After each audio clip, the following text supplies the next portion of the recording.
வணக்கம்.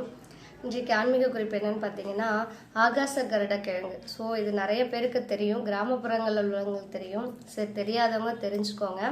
இது கோவில் திருத்தலங்களில் தான் கிடைக்கும். எங்களுக்கு பக்கத்துலன்னு பார்த்தீங்கன்னா திருப்பட்டூர் பிரம்மபுரீஸ்வரர் ஆலயம்.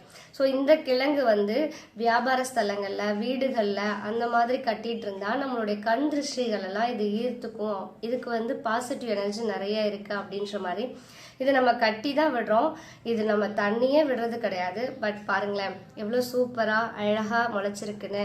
ஸோ இந்த மாதிரி இது கொடி கொடி கொடியாக நிறைய வளர்ந்துக்கிட்டே வரும். ஃபுல்லாக எல்லா பக்கமும் வரும்.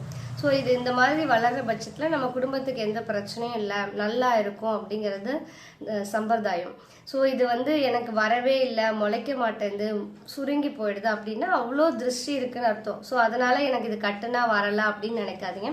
அதுக்கப்புறம் அதை தூக்கிட்டு திருப்பி புதுசாக ஒன்று வாங்கி கட்டுங்க.